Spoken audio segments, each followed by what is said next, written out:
오늘의 말씀은 잠언 16장 16절부터 33절까지입니다.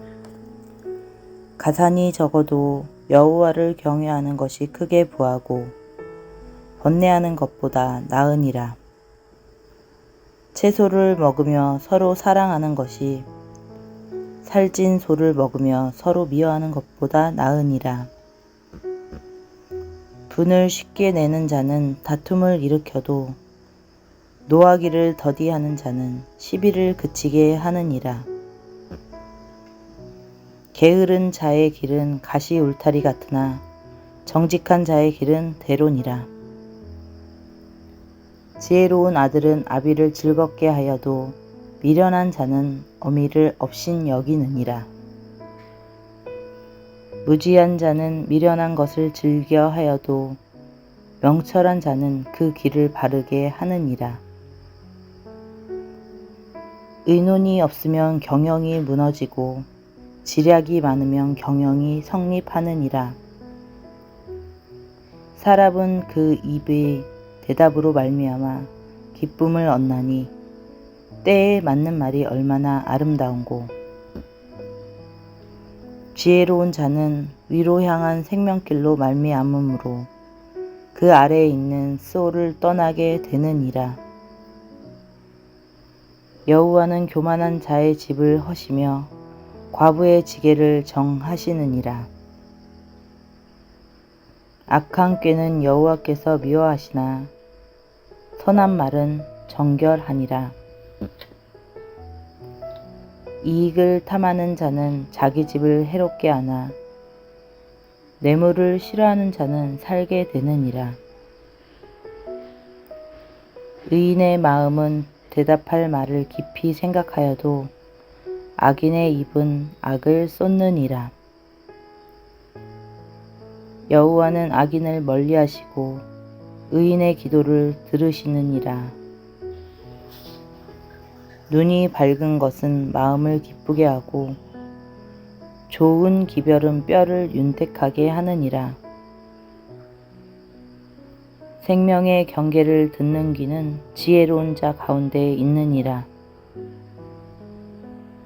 훈계받기를 싫어하는 자는 자기의 영혼을 경히 여김이라. 견책을 달게 받는 자는 지식을 얻느니라. 여호와를 경외하는 것은 지혜의 훈계라. 겸손은 존귀의 길잡이니라. 아멘. 오늘 본문에는 바른 삶에 대한 잠언의 교훈들이 많이 나옵니다. 세 가지로 주제를 뽑아서 보겠습니다. 첫째, 물질이 바른 삶을 보장해 주지는 않습니다. 16절, 가산이 적어도 여호와를 경외하는 것이 크게 부하고 번뇌하는 것보다 나으니라. 기복신앙은 하나님을 잘 믿으면 물질적 복을 받는다고 생각합니다. 하지만 성경은 재물과 하나님을 대척점에 놓고 말씀하실 때가 많습니다. 예수님도 말씀하셨죠. 한 사람이 두 주인을 섬기지 못할 것이니 혹 이를 미워하고 저를 사랑하거나 혹 이를 중히 여기고 저를 경히 여김이라. 너희가 하나님과 재물을 겸하여 섬기지 못하느니라. 17절에서도 같은 교훈을 줍니다. 채소를 먹으며 서로 사랑하는 것이 살찐 소를 먹으며 서로 미워하는 것보다 나으니라. 이 가족들을 위해 열심히 돈 벌고 일합니다. 그런데 그렇게 열심히 일하느라고 가족들과 즐거운 시간을 보내지 못하는 일은 어리석은 행위라고 성경이 말씀하죠. 돈 자체가 목적이 아니라 가족을 위하는 사랑이 목적인데 어느 순간 주객이 전도되는 형국을 맞이할 수도 있습니다. 잊지 않아야 하겠습니다. 사랑하는 가족과 함께 있으면 어떤 음식도 맛있고 식사 시간이 즐겁지만 가족끼리의 우애가 사라지고 나면 진수성찬을 차린 식탁도 괴롭습니다. 물질을 목표로 한 삶, 물질을 목표로 한 신앙 바르지 않습니다. 25절 말씀 보니 여호와는 교만한 자의 집을 허시며 과부의 지게를 정하시느니라. 잘 기억해야 합니다. 하나님은 많이 가져서 교만한 자가 아닌 오히려 가진 것이 없어 여호와만을 의지하는 일들을 돌보시는 분이십니다. 그 어떤 경우도 물질이 바른 삶을 보장해 주지는 않습니다. 둘째로 함께 사는 것이 바른 삶입니다. 이 본문에 관계에 대한 교훈들 많이 나옵니다. 20절에 지혜로운 아들은 아비를 즐겁게 하여도 미련한 자는 어미를 업신 여기느니라. 이 부모와의 바른 관계입니다. 여기서의 아비와 어미, 나이가 많은 세대를 총칭하는 것으로 보아도 좋겠습니다. 어느 세대건 스스로 일어선 세대는 없습니다. 이전 세대가 해놓은 일 위에 다음 세대가 일어섭니다. 그것을 모르는 이들은 이전 세대를 무시합니다. 22절에서는 또한 서로 간 나누는 의견 조율의 중요성을 말씀합니다. 의논이 없으면 경영이 무너지고 지략이 많으면 경영이 성립하느니라. 이 독불장군처럼 홀로 모든 것을 다 알고 다 결정하는 사람보다는 함께 만들어가는 것이 더 안전하고 장기적으로 튼튼합니다. 회사도 가정도 그렇지만 특히나 교회가 그렇습니다.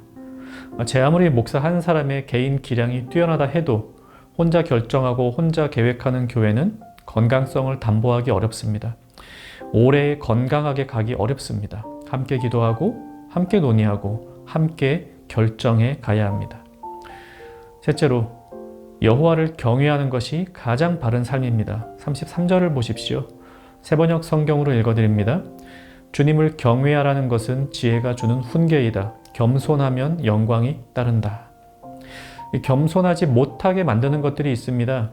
첫 번째로 보았듯이 많은 물질이 우리에게 겸손과는 거리가 먼 삶을 살게 합니다.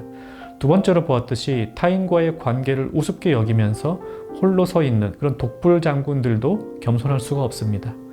겸손이 하나님의 영광과 괴를 같이 하는 덕목이라면 교만은 하나님의 영광을 가로막는 악덕입니다. 물질이나 지식이 우리를 교만하게 한다면 차라리 없는 것이 나을 것입니다. 이 잠언 전체의 가장 중요한 교훈을 잊지 않아야 하겠습니다. 여호와를 경외하는 것이 지식의 근본이거늘 미련한 자는 지혜와 훈계를 멸시하느니라. 말씀 생각해만 기도합시다. 물질의 복이 아닌 하나님이라는 복을 사모하며 살게 하옵소서. 나 혼자가 아닌 더불어 함께 사는 기쁨을 누리게 하옵소서. 오늘 하루 하나님과 함께 사랑하는 이들과 함께하는 청년가족 되시기를 바랍니다.